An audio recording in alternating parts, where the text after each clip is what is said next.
ترى هل لنا عودة معاد لا إله إلا الله.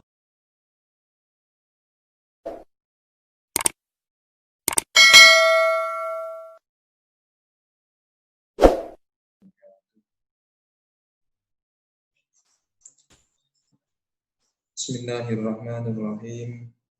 Alhamdulillahirabbil alamin. Wa bihi nasta'inu ala umuri dunya waddin. Allahumma shalli ala sayyidina Muhammadin wa ala ali sayyidina Muhammad. Subhanaka la ilma lana illa ma 'allamtana innaka antal hakim. Rabbi shrah li sadri wa yassir li amri wa hlul 'uqdatam min lisani yafqahu qawli.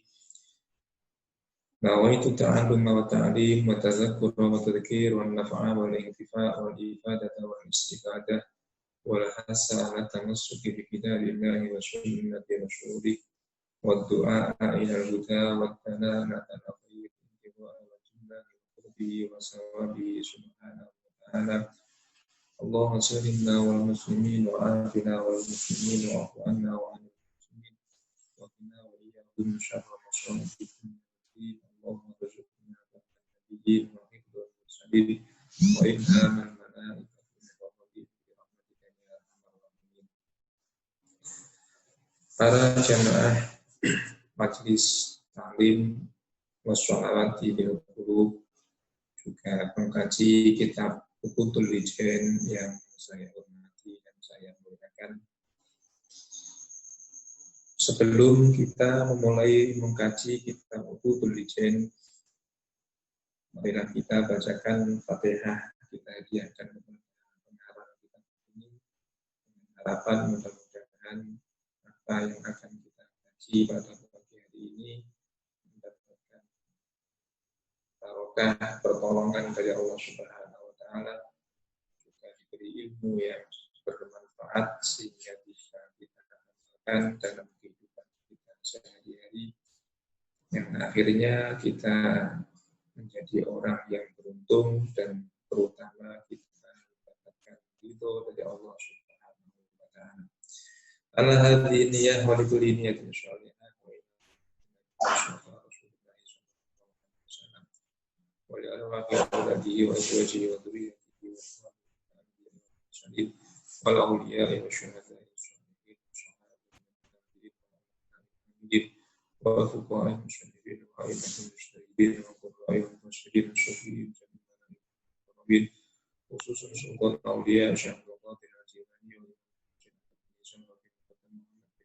Nabi wa usulihim wa furuhim ila hadrul jannah bi sahbi jani wa ila nur wa sunnah nabi sallallahu alaihi wasallam wa usulihim wa furuhim khususan ila ruhi ma'ani pada kitab Muhammad Nawawi wa usulihim wa furuhim anna Allah yu'idul jannati wal jannah wa yuqasim syuhada'i wa yu'idu alaina wa waladina wa waliyatina wa tamamina wa barakatihim wa ashabihi wa alihi wa nafa'ati fitina wa dunya wa akhirah syairin la yu'adul fatihah. A'udzu billahi minasy syaithanir rajim. Bismillahirrahmanirrahim. Alhamdulillahi rabbil alamin. Arrahmanir rahim. Maliki yaumiddin. Iyyaka na'budu wa iyyaka nasta'in. Ihdinas siratal mustaqim.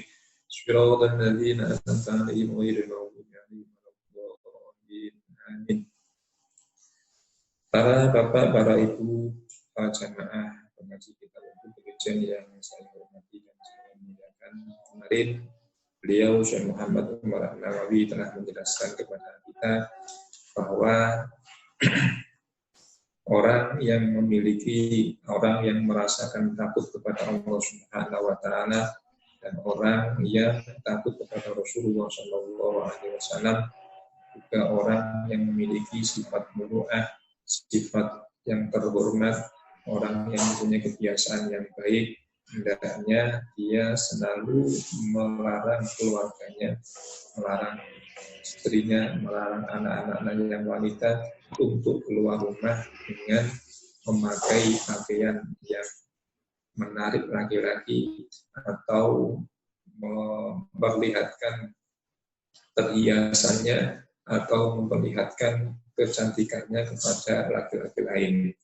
Di samping itu, seorang yang takut kepada Allah dan Rasul-Nya pun juga diperintahkan untuk selalu lebih ketat dalam menjaga keluarganya, lebih ketat menjaga keluarganya, baik berupa istri maupun anak-anaknya yang wanita, khususnya di zaman sekarang ini.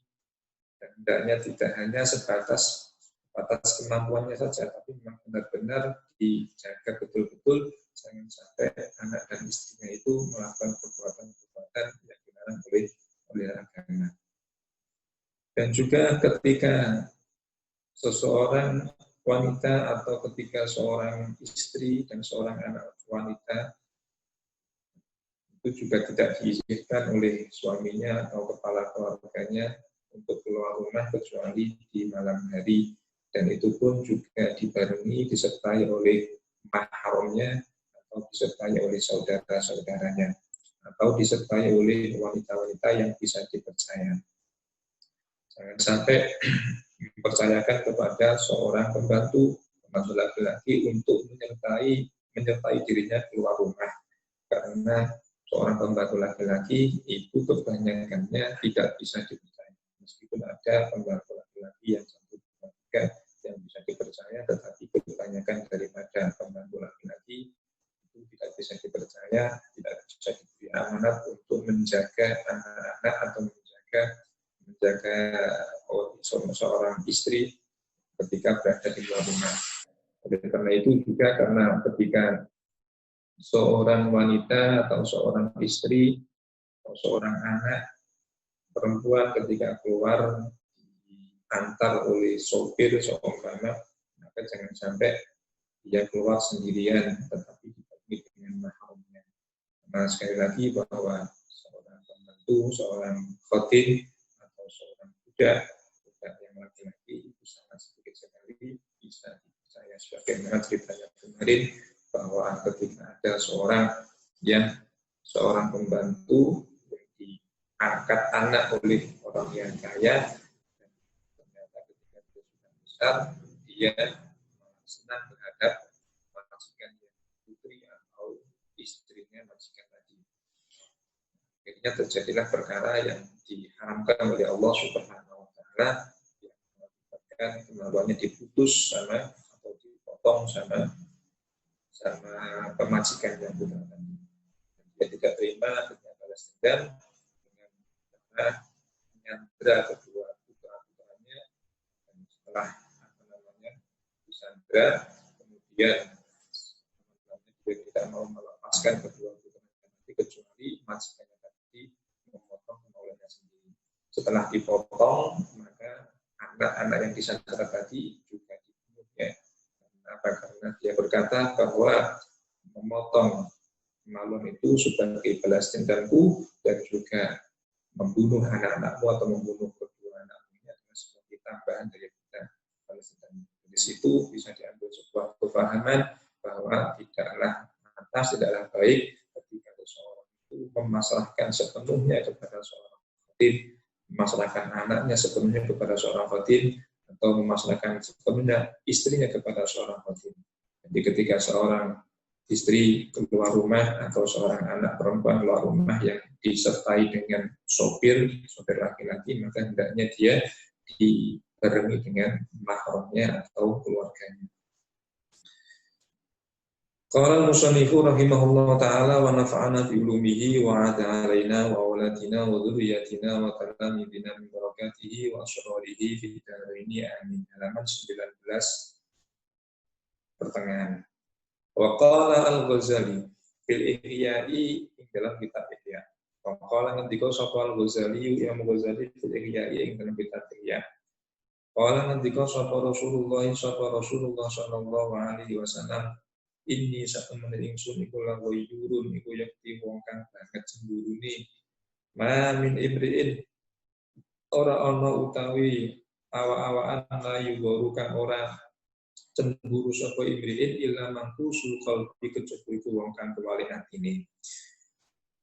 Dalam kitab Ihya Ulumuddin karya dari Imam Ghazali, beliau mengutip dawuhnya Rasulullah Shallallahu Alaihi Wasallam. Rasulullah Shallallahu Alaihi Wasallam bersabda, "Inni la ghayurun, wa ma min imri'in la yugharu illa ma qalbi." Sesungguhnya aku adalah orang yang sangat cemburu terhadap keluarga, cemburu terhadap agama. Orang yang tidak punya rasa cemburu, maka dia adalah orang yang terbalik hatinya. Artinya ketika kita sebagai seorang laki-laki, sebagai kepala rumah tangga, maka harus punya rasa cemburu terhadap anak-anaknya, punya rasa cemburu terhadap keluarganya, terhadap istrinya. Jangan ketika anaknya keluar rumah tanpa izin daripada orang tua, maka nanti akan melakukan hal-hal yang tidak baik, hal-hal yang diharamkan oleh Allah Subhanahu wa Ta'ala.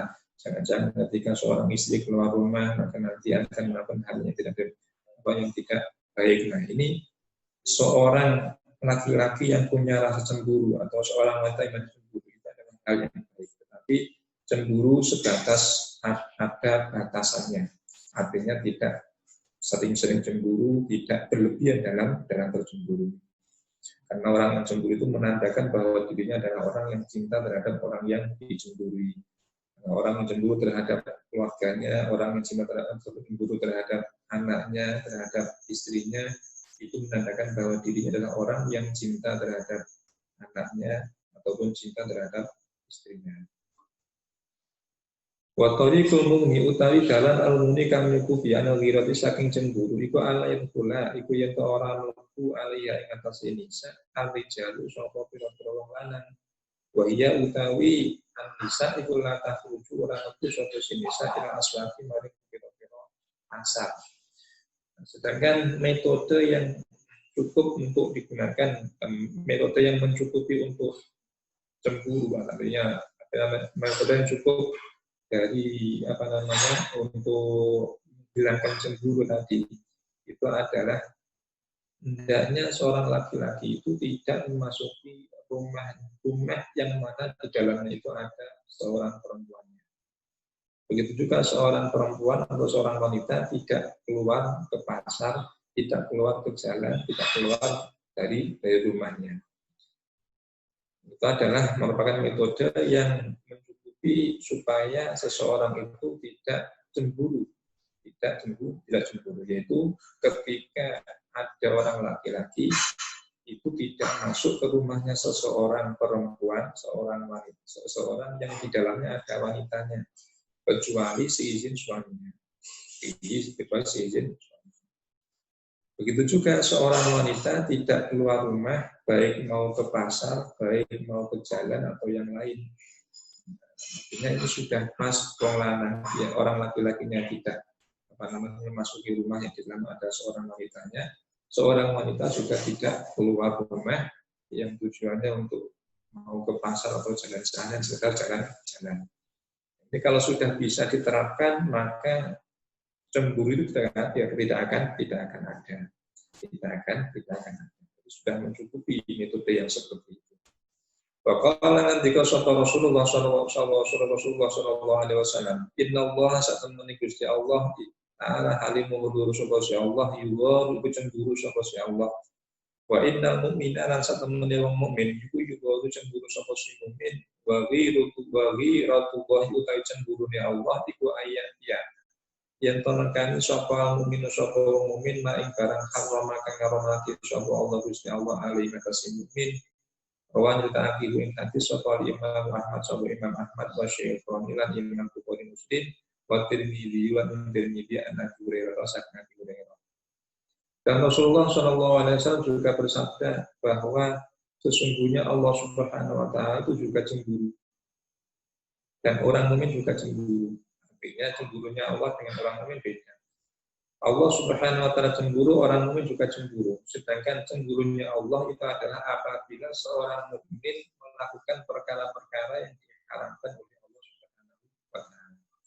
Ketika seorang mukmin, seorang yang beriman kepada Allah Subhanahu wa Ta'ala, ini melakukan hal-hal yang diharamkan oleh Allah, maka Allah pun akan cemburu terhadap orang tersebut.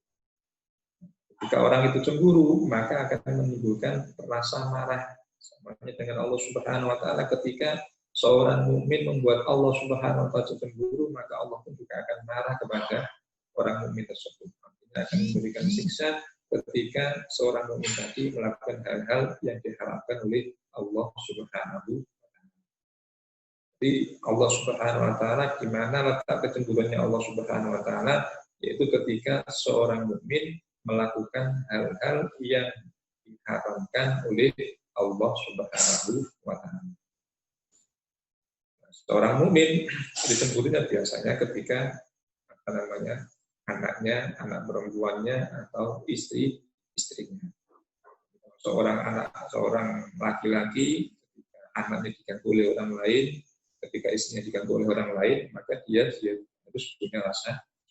Kalau nggak punya rasa cemburu, maka sebagaimana yang didahulukan oleh Rasulullah tadi, mampu sulqalbi, itu orang yang sudah terbalik hatinya. Artinya hatinya sudah tidak waras. Orang yang waras itu apabila istri atau anaknya diganggu oleh orang lain, maka dia harus punya rasa cemburu. Menandakan bahwa dirinya adalah orang yang benar-benar cinta terhadap keluarga, cinta terhadap istri, juga cinta terhadap anak-anaknya. Wa kana lan ana sapa Aliun sapa Sidina Ali radhiyallahu anhu iku yang kulit ngendika sapa Sidina Ali. Ala tastahiyuna ana ta ora wirang sapa sira kabeh. Ala tuwaruna ana ta ora cemburu sapa sira kabeh.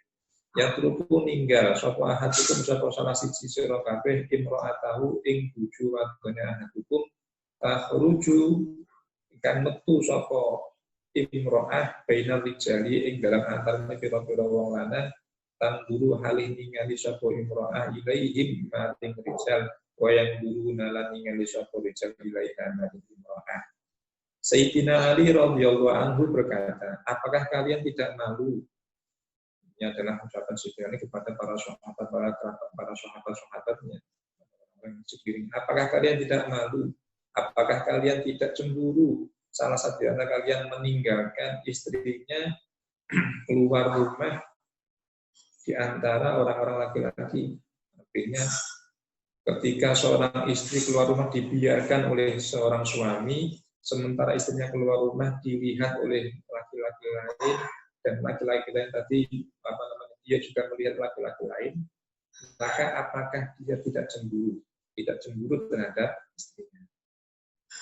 Zaman dahulu seperti itu, artinya sangat-sangat menjaga terhadap kehormatan seorang istri. Bahkan ketika ada orang melihat istrinya saja ini ditegur oleh suaminya tadi. Seorang yang yang benar-benar cinta kepada istri, ya hendaknya ketika keluar rumah ya disertai atau diizini, tapi disertai dengan mahramnya. Atau ketika dia tidak diizinkan untuk keluar rumah, karena dikhawatirkan nanti ketika dia keluar rumah akan dipandang, dinikmati oleh laki-laki yang bukan. Maksudnya dinikmati di sini bukan dinikmati dengan cara dilihat dan sebagainya. Apakah kalian tidak cemburu ketika salah satu di antara kalian meninggalkan istrinya keluar rumah sementara dia dilihat oleh orang lain? Dilihat oleh orang lain dan dia pun juga melihat orang lain.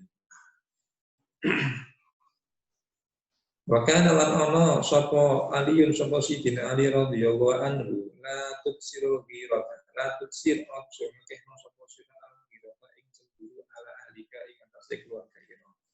Fatur mangko den tuduh sapa ahlika isu ikelawan Allah min ajlika saking arai ira. Nah, meskipun Sayyidina Ali berkata yang seperti itu, apakah kalian tidak cemburu salah satu di antara kalian meninggalkan istrinya keluar rumah dan dia melihat laki-laki lain dan dia pun dilihat oleh laki-laki lain, apakah dia tidak cemburu? Meskipun Sayyidina Ali berkata yang seperti itu, tapi Sayyidina Ali juga berkata la tuksirul ghirah, janganlah kalian berlebihan dalam bercemburu. Boleh cemburu terhadap istri, boleh cemburu terhadap anak yang wanita atau seorang anak wanita, boleh, tetapi jangan berlebihan. Kalau orang itu berlebihan cemburunya, maka akan menuduh istrinya berbuat hal yang tidak baik. sidik-sidik cemburu, sidik-sidik cemburu itu adalah hal yang tidak baik bagi seorang laki-laki. Bagi seorang laki-laki itu adalah ketika dia terlalu banyak cemburu terhadap seorang istri, itu mengakibatkan dia akan menuduh istrinya berbuat hal yang tidak baik. Bila orang yang sedang dia cemburu atau cemburu, tetapi jangan sampai berlebihan dalam cemburu kepada seorang istri atau cemburu kepada seorang anak wanita. Fakolu mangko utawi dawe musannaf yatruku iku dimana ya jalui kelawan nganggo alapan ya jalui. Fakolu utawi dawe musannaf imra atau iku makulun awal melakukan kalikan. Wa jumlatu qoulihi takhruju utawi jumlahe dawe nanti dawe musannaf takhruju iku makulun salim iku melakukan kapindho. Wa qala ketika Rasulullah sallallahu alaihi wasallam inna minal ghirati ma yaqibullah. Inna minal ghirati sak temen iku setengah saking cemburu ma barang yuki bukan temen ing sapa Allah Gusti Allah. Wa min hala itu setengah saking ghirah ma barang yuki begitu kan serangan ing sapa Allah Gusti Allah.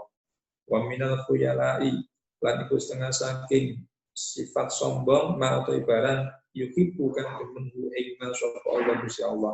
Wa min hal iku setengah saking khuyala ma barang yuki bukan serangan ing sapa Allah Gusti Allah.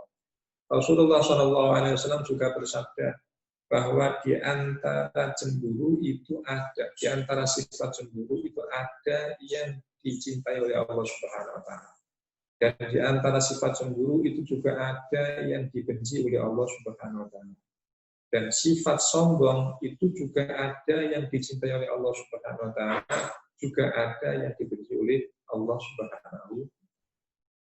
Jadi ada sebagian cemburu yang dicintai oleh Allah Subhanahu Wa Taala, juga ada sebagian cemburu yang tidak disenangi, yang dibenci oleh Allah Subhanahu Wa Taala. Itu juga sifat sombong itu ada membanggakan diri, membanggakan terhadap dirinya sendiri atau sifat sombong itu juga ada yang dicintai oleh Allah Subhanahu Wa Taala, disenangi oleh Allah Subhanahu Wa Taala. Tapi juga ada yang tidak disenangi oleh Allah Subhanahu Wa Taala. Apa saja sifat cemburu yang dicintai dan dibenci oleh Allah Subhanahu Wa Taala. Fa'amal ghiratu maka anak utawi cemburu allati kang yukibukan dengan haing allati sallallahu Gusti Allah. Fal ghiratu mangko iku cemburu fi ghaibati ing dalam kemamangan. Wal ghiratu utawi cemburu allati kang yukibukan senengan haing allati sallallahu Gusti Allah. Fal ghiratu mangko iku cemburu fi ghaibati ing dalam liyane kemamangan. Adapun cemburu yang dicintai oleh Allah Subhanahu Wa Taala itu adalah cemburu yang cemburu di dalam perkara keraguan, di dalam keraguan. Contohnya ketika seorang istri berada di luar rumah dengan suami, kemudian suaminya ada rasa ragu-ragu. Udah, nak kapan tak tolong yang gue njoben omah, gue diganggu karo wong liya. Apa jenenge di butuh karo wong liya. Ini adalah cemburu di dalam perkara yang perkara keraguan. Maka ini adalah cemburu yang dicintai oleh Allah Subhanahu wa Ta'ala. Adapun cemburu yang tidak dicintai atau dibenci oleh Allah Subhanahu wa Ta'ala cemburu pada sesuatu perkara yang tidak diragukan lagi, nggak ada keraguan. Contohnya seperti halnya istrinya berada di dalam rumah beserta dengan anaknya, beserta dengan keluarga besarnya, kemudian suaminya berada di luar rumah. Ini ketika suaminya cemburu, kapan tinggal di rumah diri, maka istriku berbuat hal-hal yang tidak baik. Ini adalah cemburu yang tidak pada tempatnya. Karena apa? Karena seorang istri berada bersama-sama dengan keluarga, dilindungi oleh keluarga, anak dan keluarganya. Maka cemburu yang seperti ini, cemburu yang tidak ada keraguan sama sekali seperti ini adalah cemburu yang dibenci oleh Allah Subhanahu wa Ta'ala. Jadi seorang laki-laki atau seorang kepala rumah tangga itu juga harus bisa meletakkan tempatnya kecemburuan tadi. Kecemburuan tadi kalau dirinya menempatkan pada sesuatu yang memakan atau meragukan, maka itu adalah hal yang baik yang dicintai oleh Allah Subhanahu wa taala. Tapi sebaliknya ketika dia meletakkan pada sesuatu yang sama sekali tidak ada keraguannya, sudah amanlah istrinya atau amanlah anak-anak wanitanya, maka ini adalah cemburu yang dibenci oleh Allah Subhanahu wa taala. Nah, kemudian masalah sombong atau membanggakan diri juga ada membanggakan diri yang dicintai oleh Allah Subhanahu wa taala, juga ada membanggakan diri, sifat membanggakan diri atau sifat sombong yang dibenci oleh Allah Subhanahu wa taala. Wal ikhtiyalu utawi sombong membanggakan diri alladzi kan yuhibbukan temen alladzi sapa Allah Gusti Allah ikhtiyalul rajuli iku sombonge wong lanang binafsi kelawan awak dhewe rajul indal kitali ing dalam nalikane peperangan wa inda sodamati lan ing dalam nalikane tempur. Wal ikhtiyalu utawi cemburu utawi sombong alladzi kan yuhibbukan serangan ing alladzi sapa Allah Gusti Allah al ikhtiyalu iku sombong fil batili ing dalam perkara kang batil. Nah, adapun cemburu, adapun sifat sombong yang dicintai oleh Allah Subhanahu wa taala adalah sifat sombong ketika dia membanggakan diri ketika di dalam peperangan. Ketika dalam berperang melawan musuh, ketika bertempur dengan seorang orang kafir atau seorang musuh. Maka membanggakan diri yang seperti ini, jadi dia lebih pede atau lebih percaya diri untuk untuk memperang orang-orang kafir, maka orang yang seperti inilah atau sifat yang seperti inilah yang dicintai oleh Allah Subhanahu wa taala. Jadi boleh seseorang itu mempunyai sifat sombong kalau sifat sombong tadi digunakan untuk menghadapi musuhnya, digunakan untuk memerangi orang-orang kafir. Karena kalau dia membanggakan diri, maka musuhnya akan menjadi takut. Ketika dia pede dengan kekuatannya sendiri, maka musuhnya akan menjadi gentar. Nah, adapun membanggakan diri atau sombong yang dibenci oleh Allah Subhanahu wa taala adalah ketika dia sombong atau bukan diri dalam urusan perkara yang batil, perkara yang tidak digunakan oleh syariat.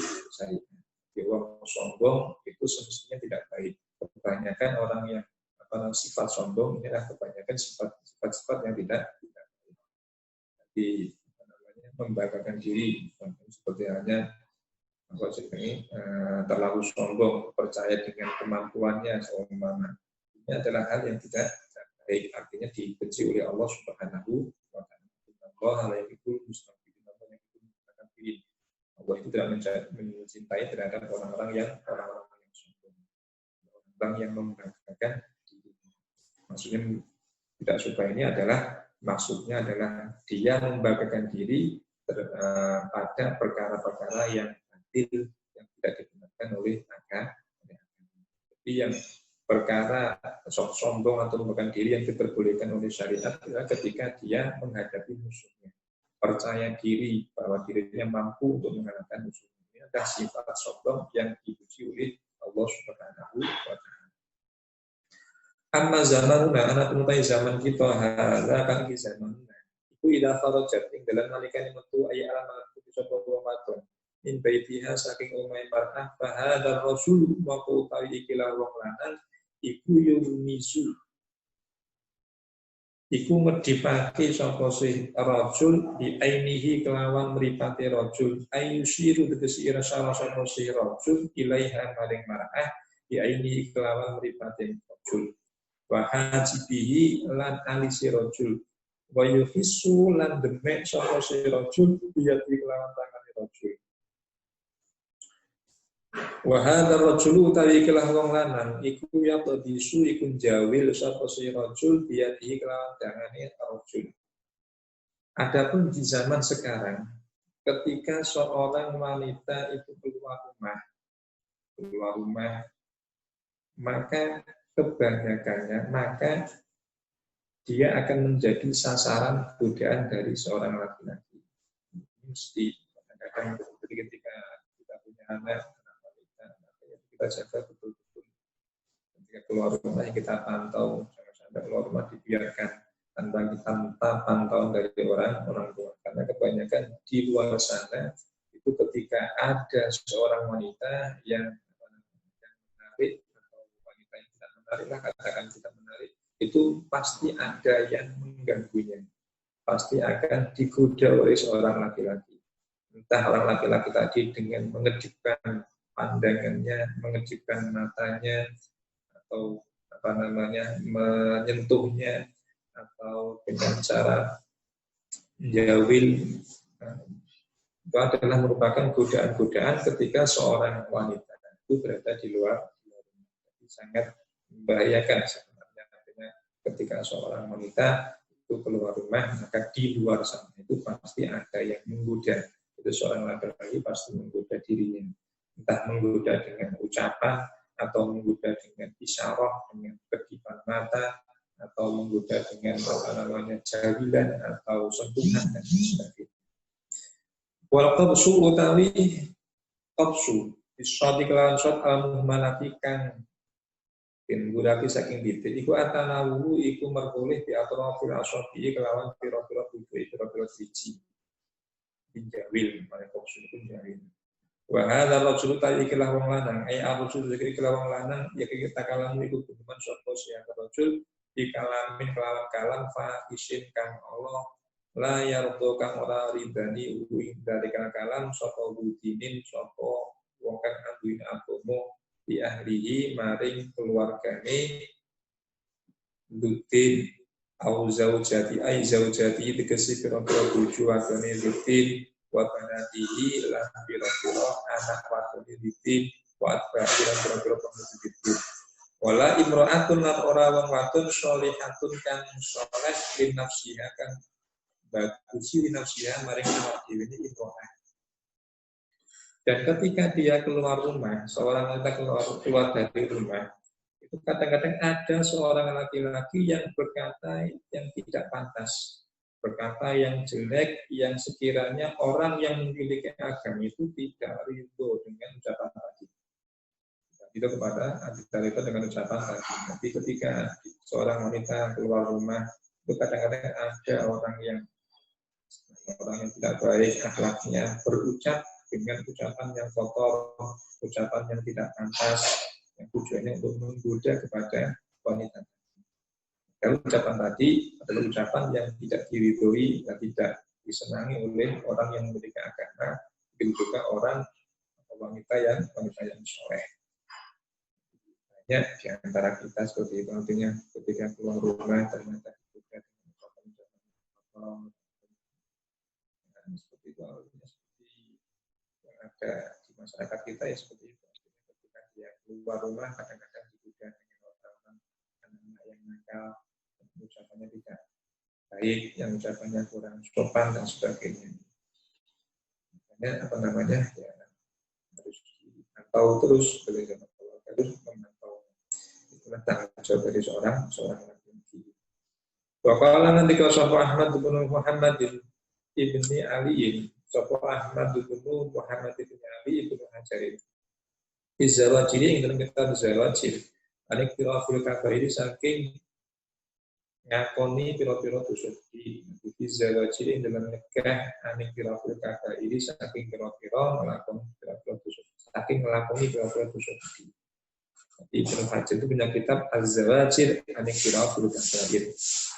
Apa dawuh Ibnu Hajar dawuh idat qarab ing dalem nalikane kabentel imro'atun sapa wong wadon il furuji maring metu li ziarati walidin krana ziarah wong tuwa masalah manane farajat mongko metu sapa imro'ah lakin bi idzni zaujiha tetapi kelawan idine bojo lanang imro'ah ghairan tatarrijatin hale ora nglahirake pepaese ai mudhiratan tegese Wairan dihiratin ke seorang laki-laki di sinatin maring pepaisi wa mahasini lan pira-pira kaewahane lirijali maring pira-pira lanang. Wa halu kauniha utawi tingkah anane imro'ah iku fi milhafatin ing dalam selimut bikasmi lan kasrene wa ya milhafah al malaat iku selimut alatika tahtalifu kan nutupi dia lawan al-nabi al-mar'atu sapa wong wadon fi milhafatin wasiqatin kan kotor bi kasri sini kelawan kasri sin ismu fa'ilin iku isim fa'il wasia bin lan dodot badalatin kang amoh bi kasri baik lawan kasri ba al afshafi ngatasi karo kang luwih suafasi wal fathi lan fathai ba badalatin wa ya badalah iku al mihnatu iku kang asyara. Di dalam kitab Zawajir Aniktiraful Kabair, dalam kitab Zawajir Aniktiraful Kabair karya Syekh Ibnu Hajar, beliau berkata dalam kitab tersebut ketika seseorang wanita itu sangat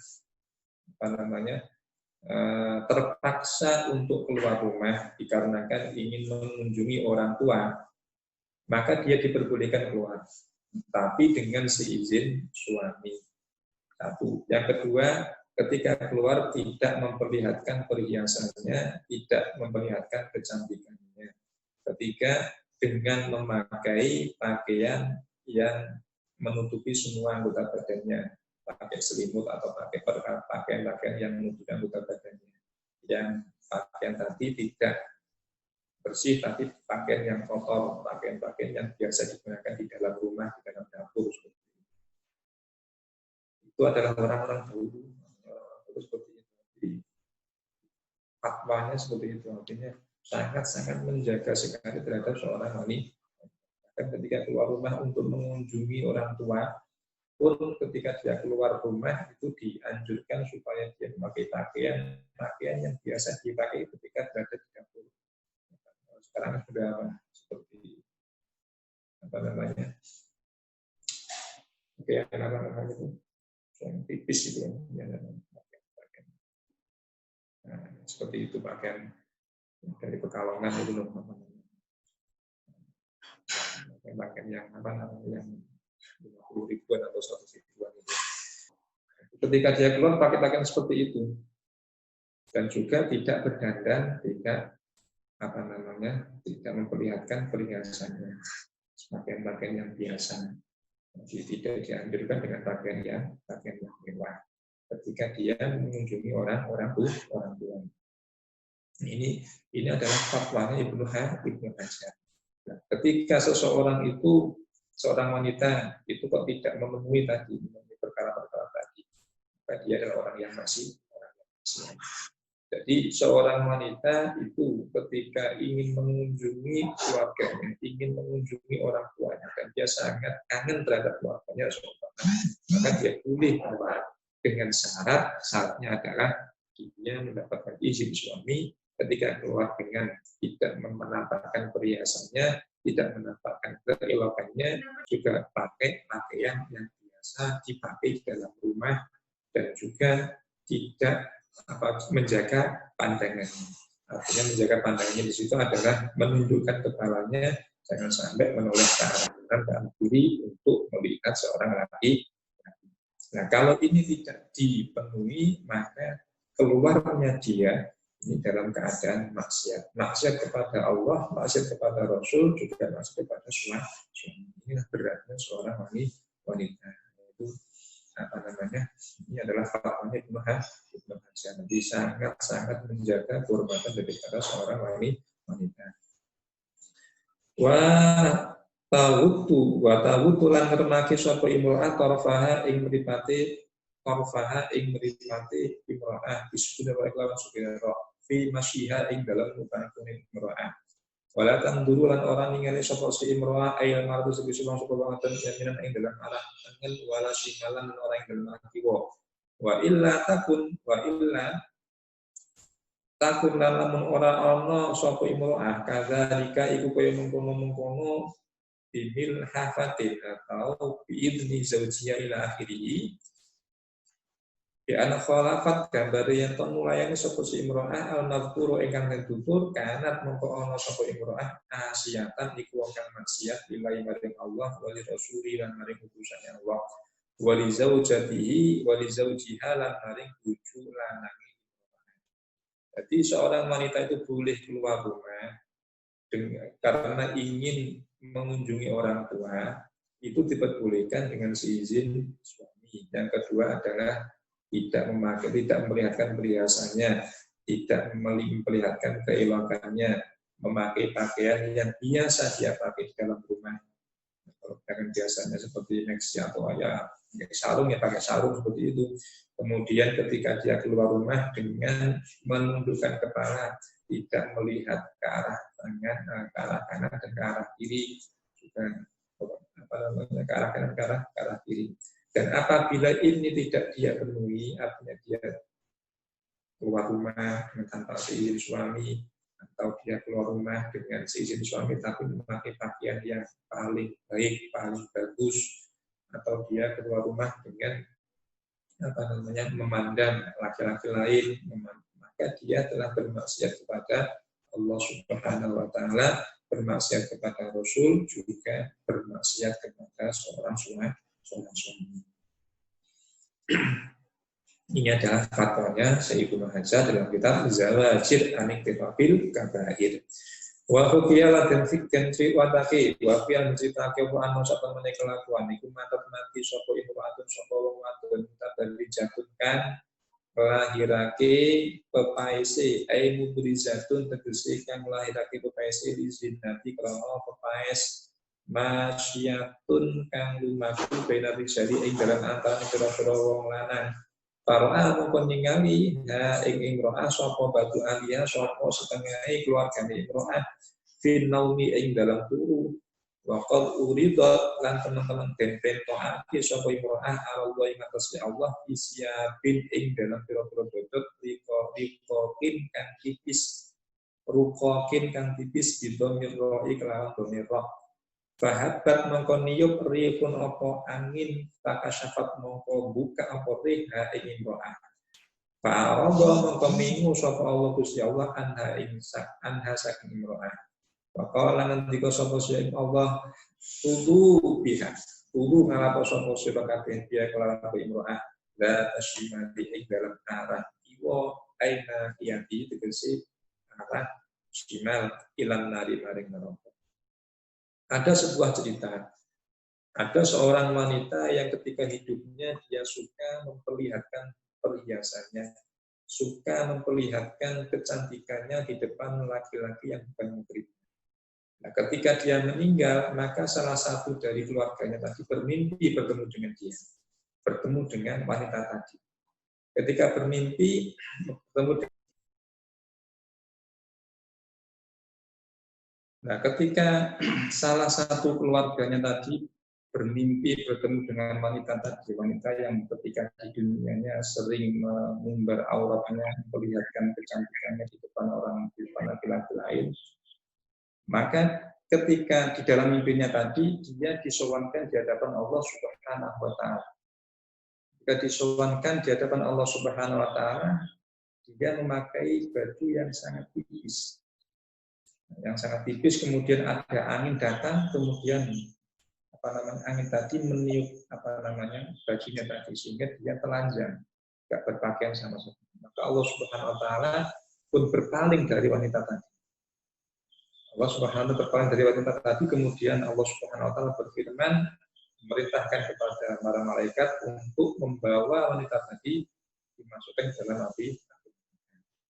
Ini adalah sebuah cerita yang mana cerita tadi hikmahnya adalah bahwa ketika orang itu dunianya sering membuka auratnya atau membuka pakaiannya atau membuka bajunya seorang laki-laki lain atau memperlihatkan perhiasannya di depan laki-laki lain atau memperlihatkan keindahannya atau kecantikannya di depan laki-laki lain, maka nanti di akhir itu akan disiksa oleh Allah Subhanahu ke dalam api neraka.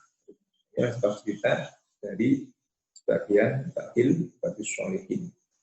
Fa innaha maka satemene hadil mar'ah kanat iku ono sapa sing mar'ah kuminal mutabarrijati iku setengah saking pira-pira wong kang nglahirake pepaisi ail ambarizat tegese pira-pira kang nglahirake di zinati maring pepaes wal mahasanati lan pira-pira wal muhsin lan pira-pira keelokane bil masyi maring rumahku fit dunya ing dalam dunya.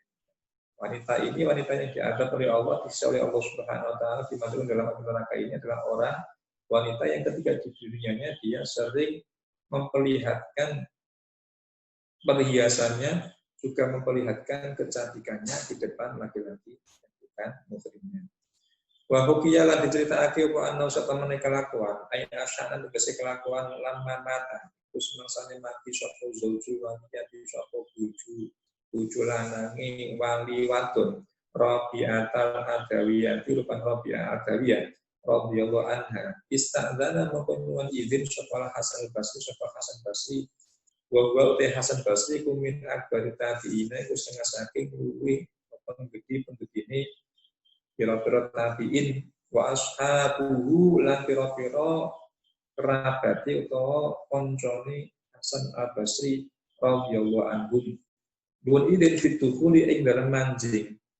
Manjing lebu dengan daleme Rabi'ah Radawiyah. Kalian mengingini sapa Rabi'ah tu sapa Rabi'ah lahu maring Hasan Basri wa ashabuhu fituhuli kelawan manjing lawan lebu omah wa arafat lan lembrehake sapa si Rabi'ah Dawiyah ya tegese lembrehake sapa si Rabi'ah sapa Rabi'ah sapa Sayyidah Rabi'ah sitron ing aling-aling dikasih sini kelawan kasisin wa wa sitron main kepada mistarukan den gawe tutup apa bilima wa jalasat lan lungguh sapa si Rabi'ah waro asabri ing dalem gurine aling-aling. Faqala mengucap sapa Hasan Basri wa ashabuhu lan pira-pira kerabate utawa koncone Hasan Basri. Ada sebuah cerita, ada sebuah hikayah bahwa ketika suaminya Rabi'ah Adawiyah ini adalah seorang wanita yang memiliki maqam yang tinggi di sisi Allah Subhanahu wa taala, termasuk wali dari kalangan seorang wanita. Wali itu ada yang dari wanita ini karomah yang sangat banyak karena beliau adalah orang yang dekat dengan Allah Subhanahu wa taala. Juga di Allah juga ada Rabi'ah. Rabi'ahnya Hadramut juga ada namanya Sayyidah Sultanah. Sayyidah Sultanah ini sezaman dengan Habib Abdul Rahman Sigaf dengan tahun 800-an Hijriah.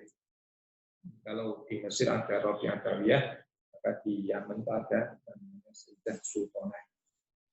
Sultanah ceritanya adalah seorang wanita yang ahli beribadah, dapat makom yang tinggi di sisi Allah Subhanahu wa taala.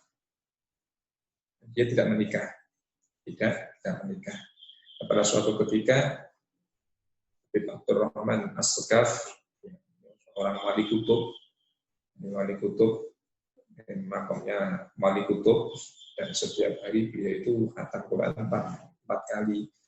Pagi, sore 2 kali, malam 2 kali. Setiap hari seperti itu. 4 kali kita kata Al-Quran. Pada suatu ketika Habib Abdul Rahman As-Sagaf ini mau melamar kepada Sayyidah Sultanah. Jadi dilamar sama orang alim, orang yang memiliki makom yang tinggi di Allah Subhanahu wa taala. Tapi apa kata Sayyidah Sultanah? Kata Sayyidah Sultanah, besok saja ketika di surga kita menikah. Kita menikah ketika di surga. Ini adalah orang yang lebih mementingkan beribadah kepada Allah Subhanahu wa taala. Menikah karena beliau menikah itu termasuk perkara yang bisa menghalangi dirinya untuk beribadah kepada Allah Subhanahu wa taala. Beliau tidak menikah. Ini beda dengan Rabi'ah itu Rabi'ah Dawiyah ini menikah, dia tapi mempunyai makam yang tinggi di Allah Subhanahu wa taala. Banyak keramatnya. Keramatnya juga akan disebutkan dalam kitab ini, di antaranya ketika ada orang yang mencuri barang-barangnya si Rabi'ah Dawiyah, maka dia tidak bisa keluar dari rumah tersebut. Nah, Rabi'ah Dawiyah ketika suaminya ini meninggal, maka setelah idahnya selesai pastinya. Setelah idahnya selesai, maka ada tamu agung. Siapa tamu agung itu? Ada Hasan Al-Basri. Hasan Al-Basri ini adalah merupakan termasuk ulama pembesarnya tabi'in. Hasan Al-Basri ini kalau nggak salah sekitar tahun 110 Hijriah. 110 Hijriah. Nah, beliau termasuk pembesarnya tabi'in, orang yang sangat-sangat alim. Jadi levelnya beliau itu sama dengan Imam Syafi'i. Jadi kalau toh seumpama ada apa namanya murid beliau itu membukukan, mencatat semua ilmu-ilmunya Hasan Basri, maka jadi seorang mujtahid mutlak sebagaimana seorang Imam Syafi'i. Jadi Hasan Basri orang tabi'in dari kalangan tabi'in, tapi memiliki apa namanya ilmu yang sangat yang sangat tinggi, Nah, pada suatu ketika Hasan Basri dan para teman-temannya dan teman-teman beliau atau murid-murid beliau ini sowan kepada Sayyidah Rabi'ah Adawiyah dengan maksud apa? Maksud ingin melamar Rabi'ah Adawiyah. Tentu seorang wanita ketika dilamar oleh orang yang alim, orang yang pandai, orang yang jenius mesti suka, mesti menerima tanpa beribu, pasti akan diterima.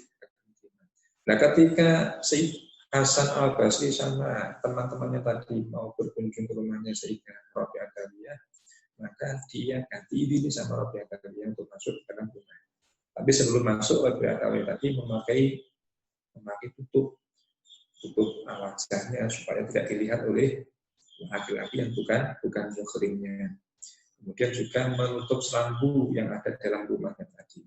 Jadi beliau duduk di belakang sambu, kemudian Hasan Basri berada di depan sambu tadi. Enggak melihat sama sekali, enggak melihat wajahnya, enggak melihat anggota badan. Masuk apa yang dilakukan oleh orang-orang tersebut. Sangat menjaga sekali kehormatan. Ketika ada orang laki-laki lain yang bukan muridnya, dia tidak mau menampakkan anggota badan. Nah, apa kata Syekh Hasan Basri? Ini perkataan Syekh Basri kepada Rabi'ah Adawiyah yang ingin melamar kepada Rabi'ah Adawiyah. Qad mata annahu sak temene kelakuan. Innahu sak temene kelakuan qad mata itu teman-teman mati bukan sapa buat sapa bujulan kira. Faktari mongko milio sapa sira wadon min haula izul hati saking mengkono-mengkono pira-pira zuhud man ing wong siti kang karep sapa sira wadon. Faqalat mongko ngucap sapa Rabi'ah na'am yo taru. Habban bejo kemayangan wa karamatan lan kamulian walakin sa'altu tetapi ninjal takon sapa sing ingsun kum sira kabeh min a'lamikum man a'lamukum min a'lamikum saking wong kang alim-alimi sira kabeh hatta uzawiju sehingga ngrapi sapa sing ingsun ing a'lam ai a'lama tegese wong kang paling alim.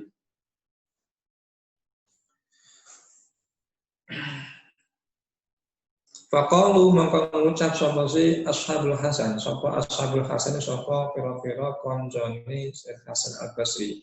A'lamna utawi wong kang luwih alime kita iku Al-Hasanu iku Hasan Al-Basri radhiyallahu anhu. Faqala mangko ngucap sapa Rabi'ah sapa Rabi'ah Adawiyah in ajabtani an arba'ati masaila fa ana zaujatun laka. In ajabta lamun bisa jawab sapa sira ingsun an arba'ati masaila saking papat pira-pira masalah fa ana mangko utawi ingsun iku zaujatun iku bojo wadon naka kedue sira.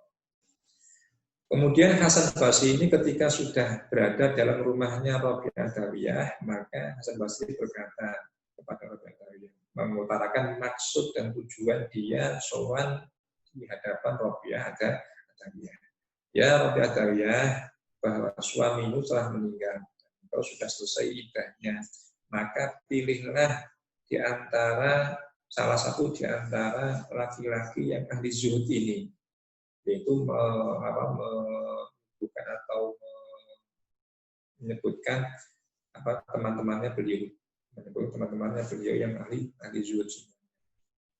Faqalat, maka Rabi'ah Adawiyah tadi berkata, habban wa karamatan, sebuah kehormatan bagi saya.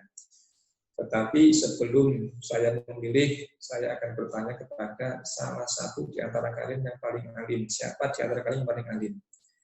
Maka maka akan menikah dengannya.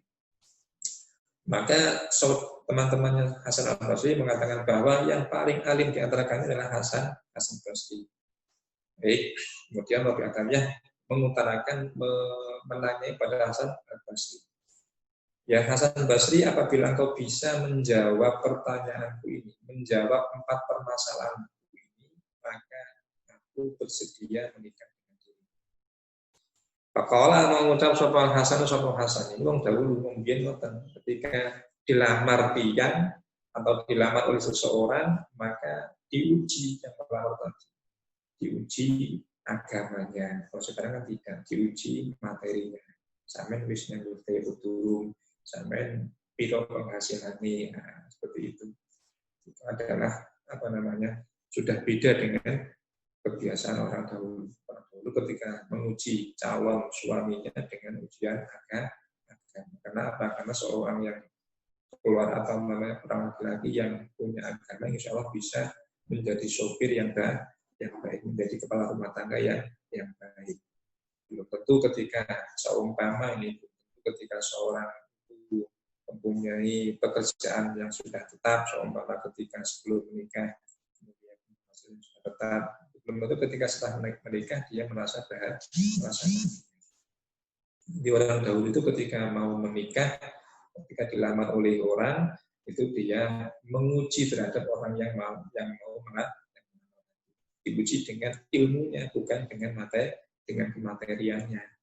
Sekarang itu dengan kemateriannya. Saya wani ngelamar anakku itu sampean duwe apa? Sampean wani ngelamar anakku itu sampean wis kerja nang ndi? Penghasilannya sampean piro?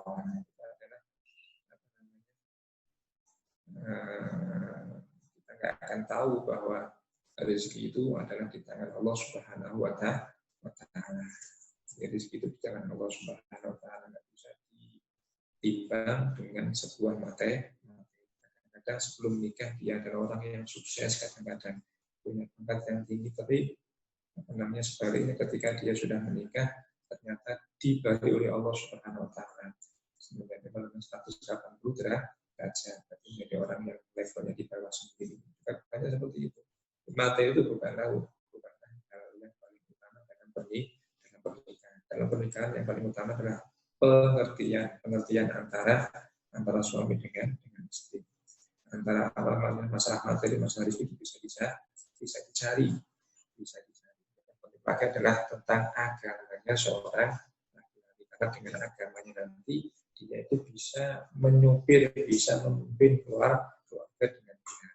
Bisa menunjukkan dia atau bisa menunjukkan kepada istrinya, bisa menunjukkan kepada anak-anaknya tentang jalan menuju surga.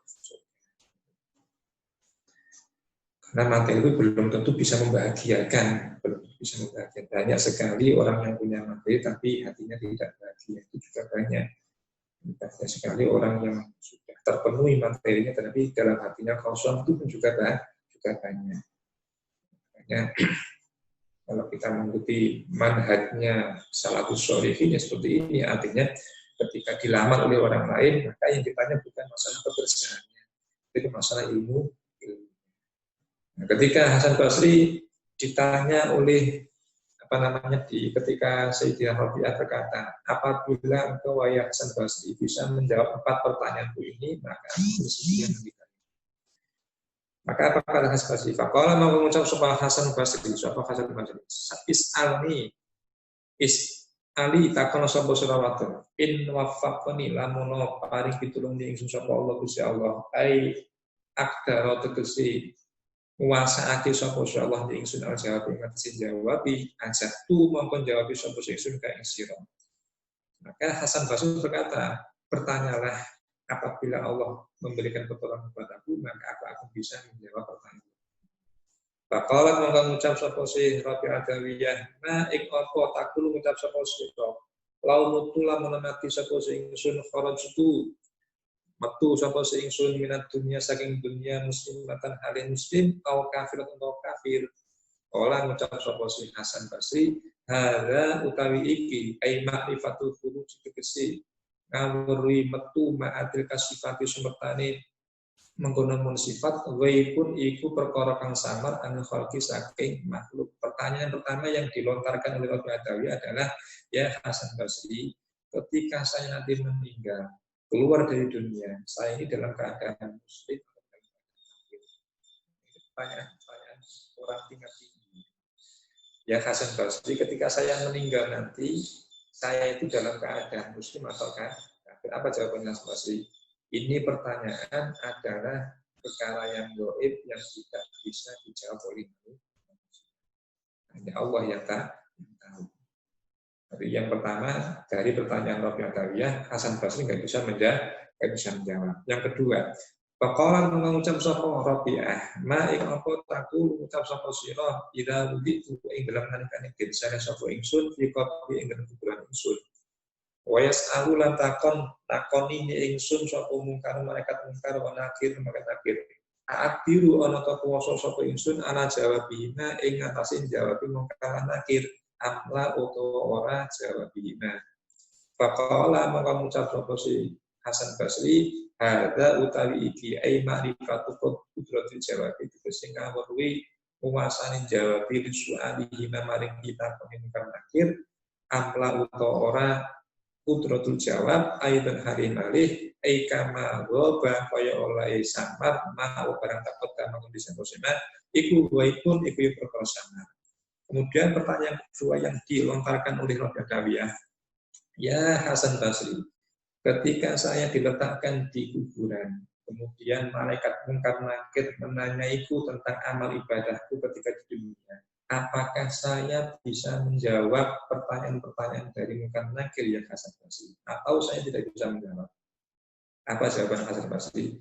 Ini juga merupakan perkara yang gaib. Aku tidak bisa menjawab karena yang tahu hanya Allah Subhanahu wa Ta'ala. Pertanyaan kedua, Hasan Basri pun juga tidak bisa menjawab. Sudah gagal dua kali. Faqalat mongko ngucap sapa si Hasan sapa Rabi'ah, idza husyira ing dalam nalikane den kumpulake sapa anasu sapa manungsa fil mauqifi ing dalam gon neren. Yaumal kiamati ing dalam dina kiamat wa tatayarat lan padha matur al kutubu wa kitab ai kutubul a'mal itu pira-pira kitab amal allati kang katabat kang nulis ai allati al malaikat apa tuh malaikat apa tuh min khazanati tahtil arsy saking gedunge ngisore aras bidat irihi kelawan oleh maburake angin iya ing yo kutub bi amrillahi kelawan perintah Allah taala. Waktu tasakulan dan tempelake apa kutub diunti sahibiha kelawan undune wong kang anduweni kutub summa ta'khudhu mongko kari-kari ngalap ha ing kutub al malaikat sapa malaikat minal anaki saking pira-pira kudu yaitu drakono aweh sapa malaikat ha ing kutub li sahibiha maring wong kang anduweni kutub payutta mongko den wae sapa ba'dun sapa setengahe nas al-kitab ing kitab ai kitab amali tegese kitab buku catatan amali badihim biyaminihi kelawan tangan tengene badihim ai min amamihi tegese saking ngarepe badihim wa huwa hali utai badihim mukminun al mukminun wa mukmin al mukmin kang taat maring Allah wa baduhum lan den wae sapa setengah nas disimalihi kelawan kiwane badihim min warai dhari saking gurine gegere badihim wa huwa hali utawi badihim al kafir itu. Kemudian pertanyaan yang ketiga yang dilontarkan oleh Rabi Adawiyah, ya Hasan Basri, ketika manusia itu dikumpulkan di padang mahsyar kelak di hari kiamat, semuanya dikumpulkan dalam keadaan telanjang. Telanjang nggak memakai baju, tidak bisa melihat salah satu dan satu dengan yang lain karena sudah sibuk dengan dirinya masing-masing. Ketika manusia dikumpulkan di padang mahsyar kelak di hari kiamat, sementara buku yang ditulis oleh malaikat hafadzah di dunia, buku catatan amal yang ditulis oleh para malaikat baik raqib maupun atid itu sama berterbangan semuanya dari bawahnya arsy karena dibawa oleh angin dengan seizin Allah Subhanahu wa taala, kemudian ditempelkan, ditemukan kepada pemiliknya masing-masing. Pada pemiliknya masing-masing. Ada sebagian dari mereka yang diberi buku catatan dengan melalui tangan kanannya, di depannya. Ada sebagian yang menerima buku catatan amal itu dengan tangan kirinya atau dari belakang punggungnya. Belakang punggungnya ini adalah keadaan besok di hari kiamat. Jadi orang yang diberi buku catatan amal nanti kita itu sebenarnya ketika hidup dunia itu adalah semua perbuatan kita dicatat oleh para malaikat. Jadi semuanya ada rekanannya, ada tulisannya. Kalau baik ya terus dengan kebaikan, kalau jelek ya terus dengan kejelekan. Nanti umatnya Rasulullah SAW ini ketika seseorang itu melakukan kebaikan maka dilipat gandakan menjadi 10 kali kebaikan. Ketika dia punya niatan kebaikan, niat melakukan kebaikan dan tidak jadi melakukannya, maka sudah 1 kali kebaikan. Namun ketika dia melakukan kejelekan 1 kali dan dia tidak mau bertobat, maka ya ditulis 1 kali. Tapi kalau dia mau melakukan kejelekan, kemudian dia bertaubat kepada Allah Subhanahu wa taala, maka yang tidak dicatat oleh malaikat yang mencatat buku catatan kejelekan. Nah, ini keistimewaan daripada umatnya Rasulullah SAW. Nah, nanti ketika di hari kiamat, semua makhluk, semua manusia itu akan menerima catatan amal kebaikannya masing-masing. Ada kalanya yang menerima buku catatan amal melalui tangan kanannya atau dari depannya. Ketika dia menerima buku catatan amal dari depannya atau dari dengan tangan kanannya, maka dia adalah orang yang beruntung. Siapa itu? Yaitu orang yang beriman kepada Allah Subhanahu wa taala dan orang yang taat kepada Allah dan Rasul-Nya. Ini orang-orang yang beruntung. Ada pula sebagian dari umat tadi, sebagian dari manusia yang dikumpulkan di padang mahsyar tadi, ada juga yang menerima buku catatan amal ketika di dunia dengan menerima dari belakang punggungnya atau menerima dari tangan kirinya. Dan inilah orang-orang kafir, orang-orang yang tidak beriman kepada Allah Subhanahu wa taala. Kemudian pertanyaannya jika Rabi'ah ada dia. Atau dia ana to den wae sapa ingsun. Kita ing kitab ingsun biyamini kelawan tangan ingsun an bisimali utawa kelawan tangan kiwa ingsun. Faqala mongko ngucap sapa Hasan Basri hadza utawi iki ai ma'rifatu iqa'il kitab kutubi sing ngawuhi ngwehake biro-biro kitab aidan hari malih ngwaipun iku perkara. Nah, kalau nanti di hari kiamat ada sebagian yang diberi kitab dengan tangan kanan, ada yang sebagian dari tangan kiri, kira-kira ya Hasan Basri, kira-kira nanti saya itu diberi kitab saya itu melalui tangan kanan saya atau tangan kiri saya. Apa jawaban Hasan Basri? Jawaban Hasan Basri, ini juga perkara yang samar, yang saya tidak tahu, hanya Allah yang tahu. 3 pertanyaan dari Rabi Adawiyah nggak mampu dijawab oleh Hasan Basri. Kemudian pertanyaan yang terakhir dari Rabi Adawiyah. Faqalat mongko ngucap sapa Rabi Adawiyah, idza nudiya ing dalam nalikane den undangake fil kiamat ing dalam kiamat, apa fariqun apa golongan fil jannati ing dalam swarga. Wa fariqun lan golongan fis sa'ir ing dalam neraka sa'ir. Aku ana sapa ingsun iku min ahli jannati ku sing asal ahli surga. Min ahli nari utawa saking ahli neraka. Faqala maka ngucap sapa Hasan Basri hadza utawi iki ai ma'rifatu qaumika ai ma'rifatu qaumiki tegese ngawruhi anane sira min ahli jannati sing saking ahli surga au min ahli nari utawa saking ahli neraka iku ya waipun iku perkara kang samar ai bener. Ai kama kaya barang lupa kang samar apa ma barang takut anak bisa.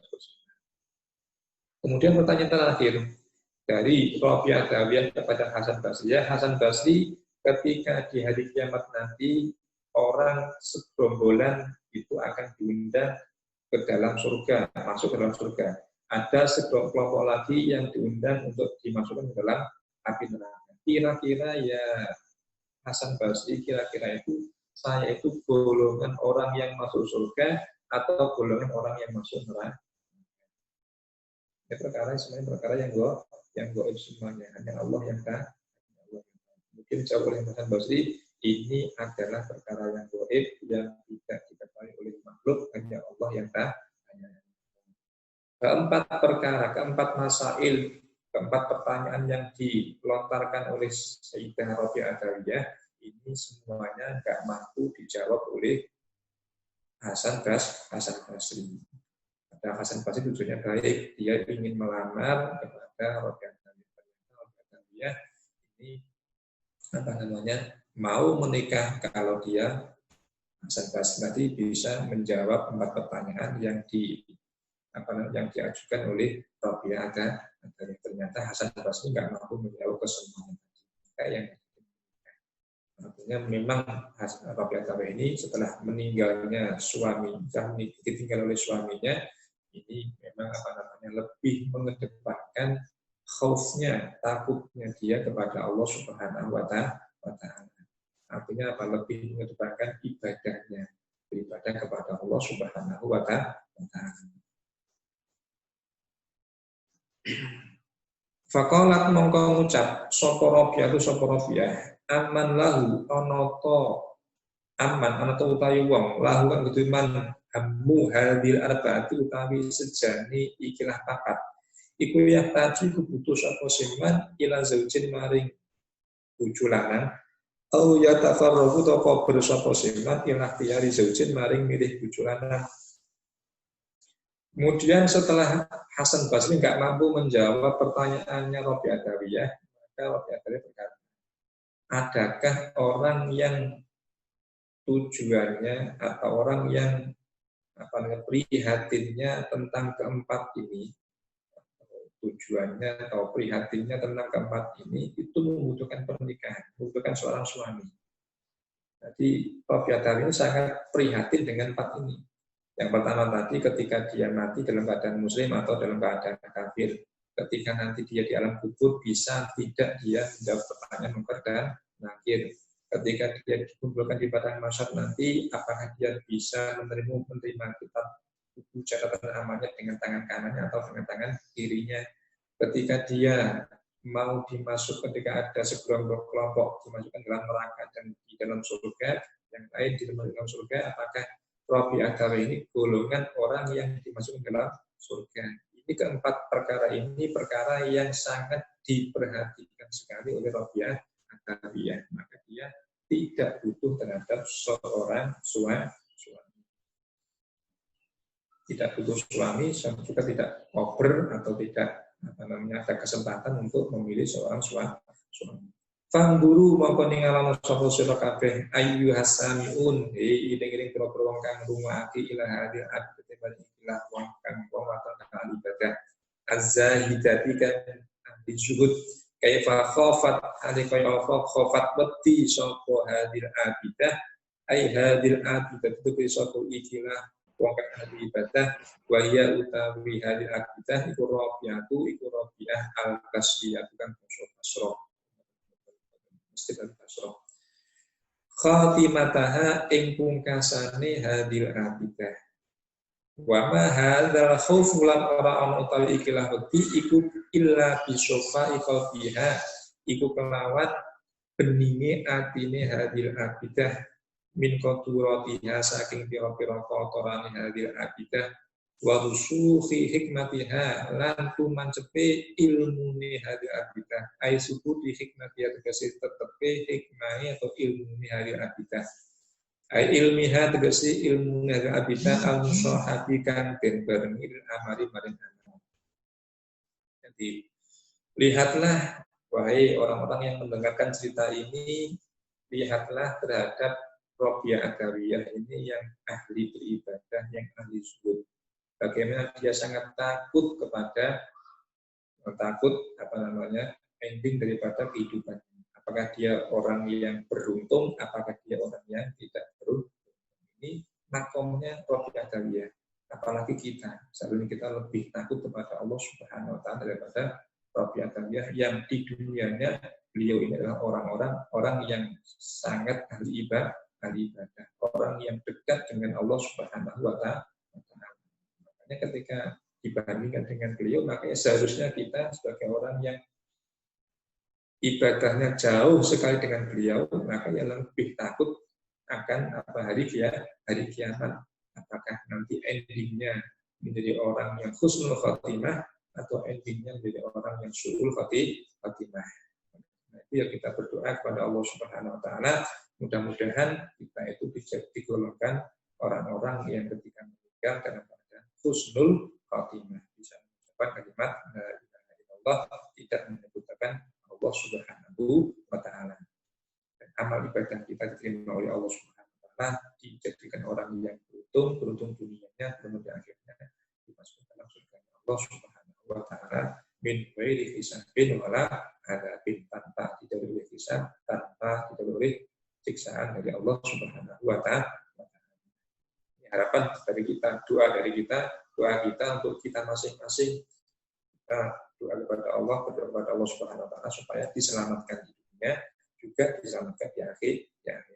Karena sebenarnya seharusnya yang lebih takut itu adalah kita, bukan orang-orang yang seperti Rabi'ah yang mana di dalam hidupnya beliau makmurkan, beliau penuhi dengan beribadah kepada Allah Subhanahu wa taala, sehingga makomnya sangat dekat dengan Allah Subhanahu wa taala. Kita saja sudah sekarang ya kadang-kadang apa healing talk, Quran juga kita healing talk. Nah, ini kan apa yang kita handalkan dari amal ibadah kita. Makanya ya selain beribadah juga berharap kepada Allah Subhanahu wa taala, mudah-mudahan ilmu atau mudah-mudahan ibadah yang kita lakukan ini benar-benar mendapatkan ridho dari Allah Subhanahu wa taala. Ruwiya an ba'di sholihina wa alam bis